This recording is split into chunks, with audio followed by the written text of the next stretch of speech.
Bonjour à toutes, bonjour à tous, nouvelle vidéo ici pour répondre à une question qu'on me pose régulièrement. Quels sont les avantages d'acheter un immeuble de rapport versus un appartement? Et je vais y répondre dans cette vidéo en 10 points et je vais essayer de faire le plus simplement possible.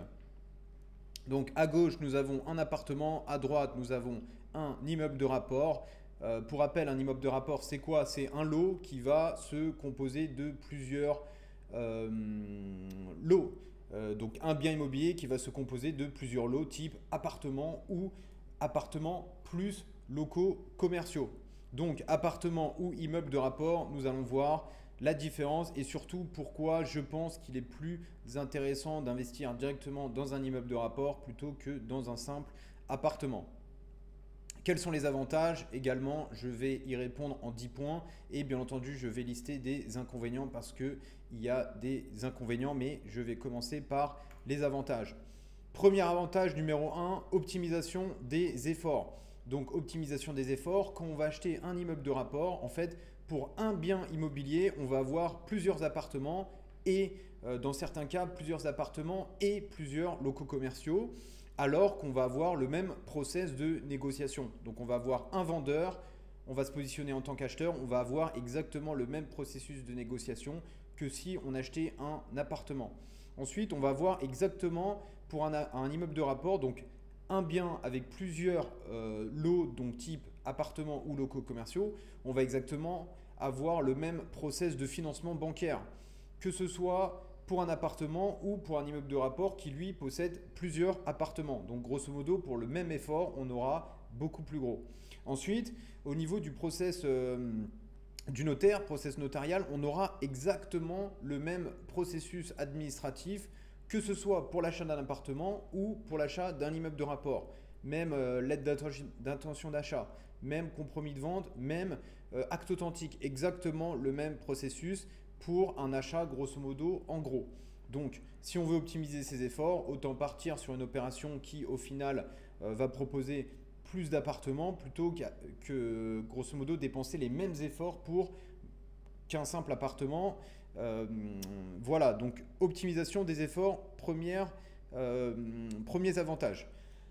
Deuxième avantage, négociation et financement. Bon, j'en ai rapidement parlé dans le point 1.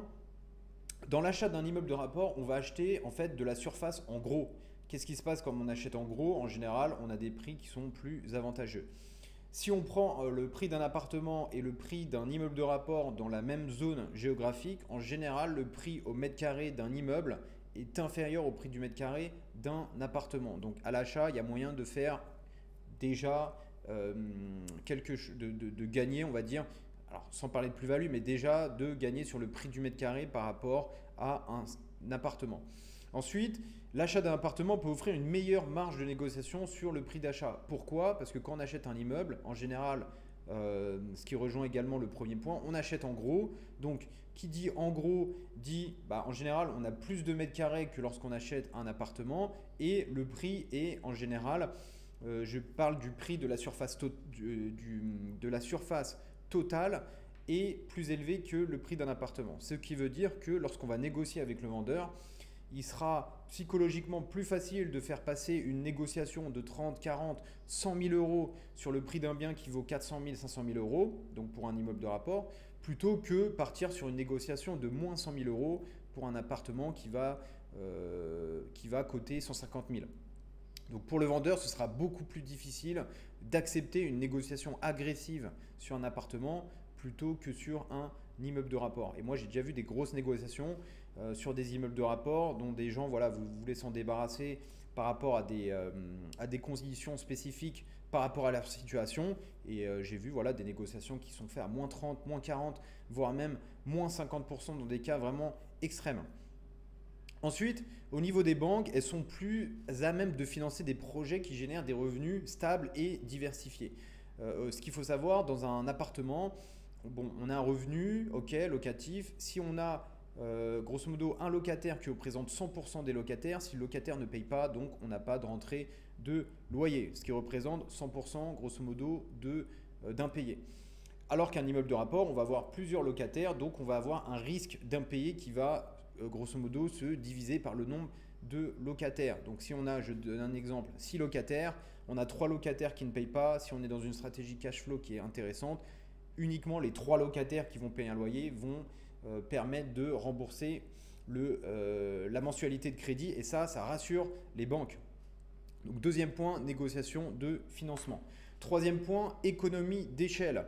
Bien sûr, économie d'échelle, pourquoi? Parce que quand on a un immeuble de rapport, on a plusieurs appartements, on a la partie commune, on a tout ça, donc tout ce qui est coût d'entretien, de gestion, de rénovation vont être répartis sur l'ensemble des lots, ce qui réduit le coût par lot. Je donne un exemple, on a une femme de ménage ou un personnel de ménage qui va se déplacer pour nettoyer un appartement. On a la même personne qui va se déplacer pour faire un passage sur tout l'immeuble de rapport avec les parties communes. On va pouvoir négocier les prix, avoir un tarif beaucoup plus important et intéressant, optimisé, j'ai envie de dire, sur l'immeuble de rapport que sur l'appartement. Moi, j'ai déjà vu pas des maintenances, mais du nettoyage sur des immeubles de rapport, des prestations pour 2 passages par mois qui sont exactement le même prix que 2 passages pour un appartement. Ensuite, tout ce qui est travaux de toiture, de façade, bénéficieront sur l'ensemble de l'immeuble, et bien sûr le coût sera également divisé et divisable par l'ensemble des lots. Donc chaque appartement, chaque locataire contribuera au prix de la maintenance. Ensuite, au niveau de la rénovation de plusieurs appartements, si on achète un immeuble de rapport avec plusieurs appartements à rénover, on va voir une équipe, donc une équipe de plombiers, une équipe d'électriciens, une équipe de plaquistes, etc. Et en fait, ils vont industrialiser grosso modo leur manière de fonctionner sur l'ensemble des appartements. Donc plutôt que de payer un passage, on va payer un passage pour X appartements. Donc ils vont faire le sol en même temps sur chaque appartement, l'électricité dans chaque appartement, la plomberie dans chaque appartement, et du coup on va avoir une équipe par compétence, par type de spécialité, qui vont travailler sur l'ensemble des appartements. Donc ça, effectivement, on y gagne sur le nombre de déplacements qui sont facturés, et bien entendu, vu qu'on a plusieurs appartements, les artisans, eux, vont acheter le matériel en gros, donc on aura la possibilité d'avoir des tarifs au niveau des matières premières et des matériaux, grosso modo du matériel, qui sera plus avantageux que si on achetait le matériel en petite quantité pour un simple appartement. Point numéro 4, avantage numéro 4, rendement locatif supérieur et protection contre l'impayé total. Donc l'immeuble de rapport peut générer des revenus locatifs plus élevés car il comporte plusieurs lots locatifs. Bien entendu, quand on a un appartement, on a un locataire. Quand on a un immeuble, on a, je ne sais pas, plusieurs locataires. Je prends un exemple encore de 6 appartements. On va avoir 6 loyers sur 6 appartements, et effectivement, si on est dans une stratégie cash flow qui a été bien pensée dès le départ, on va avoir un rendement locatif qui sera nettement supérieur par rapport à un simple appartement. Aussi, la diversification des locataires réduit le risque significativement de vacances locatives et assure un flux de trésorerie plus stable. Donc ça rassure effectivement les banques. Donc effectivement, je prends encore l'exemple d'un immeuble de rapport de 6 appartements. Pour qu'on ait un taux de vacances locatives de 100%, il faut qu'il y ait tout simplement 6 appartements de vide, ce qui est statistiquement vraiment compliqué à faire, à part si vraiment on est dans une situation, dans une zone géographique où il y a eu, on va dire, un gros problème, ou si vraiment l'immeuble est un taudis non entretenu. Mais en général, pour avoir 6 appartements libres dans un immeuble de rapport où les appartements sont de bonne qualité, moi personnellement, j'ai jamais vu ça. Et bien entendu, par rapport aux banques, ça rassure sur le flux de trésorerie qui est plus stable, parce que tout simplement, on a 6 appartements, 6 revenus locatifs, et même si on avait 50% de vacances locatives, on aurait quand même 3 appartements qui rapporteraient des loyers. Donc ça rassure la banque par rapport au remboursement des mensualités. A contrario, si on a un appartement, on a un appartement qui est vide, donc une vacance locative, ça représente 100% des locataires, parce qu'un locataire, un appartement, et on n'a qu'un appartement. Donc ça, c'est lorsqu'on possède uniquement un appartement versus lorsqu'on possède un immeuble de rapport, on a plusieurs appartements. Donc on se diversifie contre la vacance locative. Donc on se protège contre la vacance locative et du coup ça rassure la banque sur un flux de trésorerie stable et continu sur le long terme. Et bien entendu, ça va rassurer sur le fait que plus on a de locataires, plus la banque sera, par rapport au risque d'impayé, elle sera, bon je l'ai dit, mais elle sera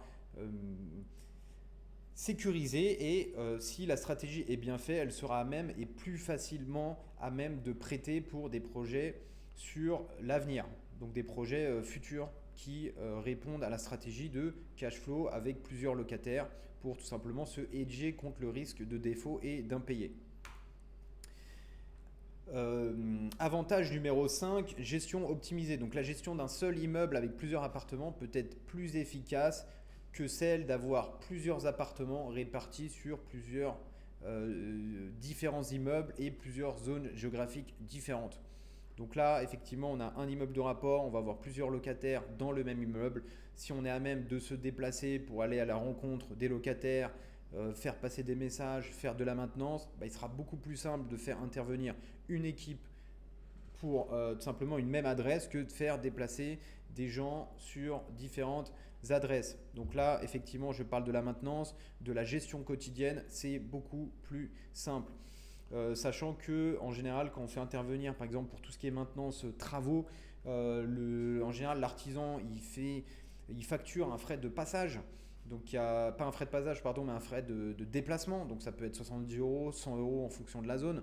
Donc si on a 5 apparts qui sont localisés sur 5 différentes adresses, bon, dès le départ, en fait, il y aura 70 voire 100 € x 5 parce que 5 différentes adresses. Alors que là, on fait déplacer une équipe, un artisan, même pour 5 appartements qui se trouvent sur la même adresse, on n'aura qu'un frais de déplacement qui sera facturé. Ensuite, bien entendu, pour tout ce qui est frais de gestion auprès d'une agence immobilière, là, pareil, ce sera plus simple parce que ce sera une adresse à gérer. Donc, tout ce qui est courrier, etc. seront envoyés à tous les locataires au sein de la même adresse. Et puis, en fonction de tout ce qui est espace locatif, espace comptable, on aura une adresse avec tous les biens immobiliers qui sont liés à cette adresse. Donc, je peux dire que c'est effectivement plus simple à gérer. J'ai même envie de dire que la manière de gérer un immeuble de rapport avec 5 appartements est pratiquement la même que gérer tout simplement un appartement qui se trouve dans une autre adresse ou une zone géographique différente. Avantage numéro 6, flexibilité et diversification. Effectivement, dans un immeuble de rapport, on a la possibilité de diversifier le type de logement. Donc ça, c'est dans la configuration où on aurait un immeuble de rapport avec différents types d'appartements, studio, T2, T3, même des commerces. Bon, des fois, on a des immeubles de rapport, on a uniquement des T2, uniquement des T3, uniquement des studios, etc. Mais il y a aussi des immeubles de rapport qui ont une configuration où on a une variété de types de topologie d'appartements, studio, T2, T3, commerce. Donc quel est l'avantage de ça? C'est qu'on va attirer des profils de locataires qui sont différents. Étudiants pour des studios, T2, T3 pour des familles, commerce pour tout ce qui est professionnel. Et ça va permettre de diversifier en fait tout simplement le profil de locataire et de diminuer en fait le risque locatif. C'est-à-dire que je prends un exemple, si on a un mix studio T2, même si on est en vacances scolaires et qu'il n'y a pas de rentrée scolaire ou ce sont les vacances scolaires, on a quand même des locataires qui vont pouvoir louer des T2, des T3 et on a toujours un professionnel qui peut louer un commerce. Je prends un exemple, pendant la crise Covid, on avait plein de personnes qui étaient confinées, qui rentraient chez leurs parents, donc il y avait plein de propriétaires qui ne pouvaient plus louer les studios. Là, quand on a une diversification en termes de studios T2, T3, même si on a une vacance locative totale sur les studios, on a toujours des personnes qui pourront louer des T2, T3. Et effectivement, on aura des profils qui seront intéressants, donc jeunes cadres, familles, professionnels et étudiants. Et du coup, ça également, ça rassure la banque par rapport à la capacité de ces profils à payer des loyers et sur le long terme et avec stabilité. Avantage numéro 7, donc le contrôle total. Quand on est propriétaire d'un immeuble, on a un contrôle total sur les décisions importantes. Pourquoi? Parce qu'il n'y a pas de copropriété. Donc on va prendre la décision en autonomie sur tout ce qui est rénovation, les loyers, le choix de gestion, sans à demander quoi que ce soit sur la copropriété. Bien sûr, les loyers, si on décide de les augmenter, l'augmentation, elle doit être en ligne avec l'inflation et en ligne avec le marché local pour ne pas être complètement déconnecté du marché. Avantage numéro 8, fiscalité avantageuse, bien entendu, selon le régime fiscal qui sera choisi, LMNP, LMP, régime réel, nu, etc. Donc les propriétaires d'immeubles de rapport pourront bénéficier d'avantages fiscaux intéressants. Bien entendu, en fonction du régime fiscal, on va pouvoir bénéficier de l'amortissement comptable qui permet significativement de réduire le revenu imposable. Et bien entendu, ce qui est intéressant aussi quand on a un immeuble de rapport, c'est que il y a des frais de maintenance, on peut être amené à moderniser des appartements et effectivement, la somme investie va permettre d'être déduite du revenu fiscal futur et en général, voilà, si c'est bien fait, on a une fiscalité qui est très optimisée, très avantageuse. Alors qu'un appartement, en général, l'appartement, on le rénove une fois, on est tranquille pendant 10 ans. Et là, comme on n'a pas fait de maintenance ou de rénovation pendant 10 ans, on va pouvoir être malheureusement impacté par une fiscalité. Point numéro 9, avantage numéro 9, potentiel de plus-value. Effectivement, donc les immeubles de rapport peuvent offrir un potentiel de plus-value plus important, surtout s'ils sont situés dans des zones en développement. Donc c'est bien important, déjà que ce soit pour l'achat d'un appartement ou d'un immeuble de rapport, c'est toujours intéressant d'investir encore une fois dans des zones qui sont soit en développement, soit développées, où il y a une activité, un bassin d'emploi, des écoles, des hôpitaux, tout ça. Après, effectivement, il y a des zones qui sont sous-développées ou à en devenir. Et effectivement, le potentiel de plus-value, il peut se faire à l'achat quand on décide d'acheter dans une zone où on sait que sur le long terme, il va y avoir des projets de la mairie, du département, de la région, etc. Et qu'on sait que sur le long terme, ça va attirer des locataires potentiels, des travailleurs, des étudiants, des événements, des touristes. Donc ça, sur le long terme, c'est quelque chose qu'il faut avoir en tête. La rénovation et l'optimisation des espaces peuvent augmenter significativement la valeur de l'immeuble. Avantage numéro 10, augmentation long terme de la valeur de l'immeuble sous certaines conditions. Donc, effectivement, première condition, lorsqu'on a au sein d'un immeuble de rapport des logements qui ont été loués pendant longtemps par un ancien propriétaire qui n'a jamais pris le temps de réindexer les loyers en ligne avec l'inflation et le marché local, ce qu'il faut savoir, c'est que lorsqu'on va faire l'analyse d'achat, il faut prendre en compte ce facteur d'augmentation naturelle de loyer. Quand on augmente le loyer, sur le long terme, ça va générer plus de revenus et in fine, quand on va revendre, en fait, le potentiel de loyer qui a été réindexé et qui sera augmenté va générer un cash flow qui sera supérieur et ça va augmenter la rentabilité, la profitabilité de l'immeuble. Donc quand on va revendre ça et qu'on va expliquer ça au futur acheteur, même si l'acheteur, lui, il cherche du 10%, par exemple, pire des scénarios, 12, 13, 15% en fonction des zones, lorsqu'on va démontrer que, par exemple, on avait acheté un immeuble qui était historiquement à 7%, qu'on a réussi à optimiser et réindexer, qu'on est passé de 10 à 12%, ça va être un argument de poids pour revendre un immeuble de rapport. C'est exactement la même chose avec une entreprise. Quand on achète une entreprise qui génère peu de chiffre d'affaires, si au bout de 10 ans, on a doublé, voire triplé le chiffre d'affaires de l'entreprise, ça va mathématiquement augmenter la valorisation de l'entreprise. Donc, quand on a une profitabilité locative d'un immeuble qui est correcte, ça va donner une valorisation correcte de l'immeuble. Et bien entendu, il y a un deuxième point, c'est l'assainissement des locataires. Des fois, on a des immeubles de rapport qui sont très mal gérés, qui peuvent être gérés par des personnes âgées. Dans ces immeubles, on a des locataires qui prennent avantage de ces propriétaires. Du coup, on va avoir des locataires qui ne payent plus, qui sont en procédure d'expulsion, qui peut-être des logements squattés également. Donc quand on va être dans ces configurations, on va pouvoir négocier un bien immobilier à la baisse qu'on va assainir tout ça avec des procédures juridiques, huissiers, avocats, on va moderniser les appartements, on va les relouer à des gens qui ont une bonne situation. Ça va permettre de booster la gestion, de booster la rentabilité, de booster la profitabilité et sur le long terme, ça augmente la valeur du bien immobilier. Ensuite, dernier point, donc les inconvénients. Donc j'ai parlé des 10 avantages. Bien entendu, il y a des inconvénients à considérer. Donc bien entendu, quand on est dans un immeuble de rapport, en général, quand on est dans une zone qui se respecte, on est sur un investissement initial qui est un peu plus élevé qu'un appartement qui sera dans la même zone. On a un dossier qui est un peu plus challenging, complexe à présenter à la banque. Bien entendu, quand on en présente un et qu'on a les bonnes clés, c'est très facile de représenter 1, 2, 3 dossiers. Moi, j'en ai présenté, je crois, 3 ou 4. J'ai toujours eu un financement qui a été quasiment garanti parce que j'avais présenté un dossier de qualité. Et bien entendu, au niveau de la gestion, c'est un peu plus complexe de gérer qu'un simple appartement. Conclusion, donc l'achat d'un immeuble de rapport peut offrir des avantages financiers et opérationnels significatifs.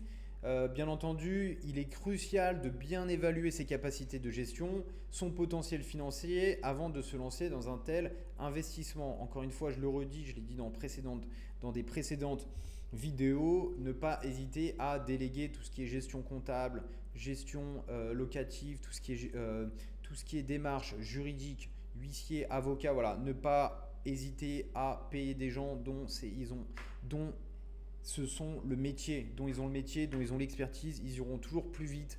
C'est leur métier, ils ont des assistants, etc. Ils iront toujours plus vite, ils aimeront faire ça et ça ne sert à rien de perdre son énergie dans ce type d'action.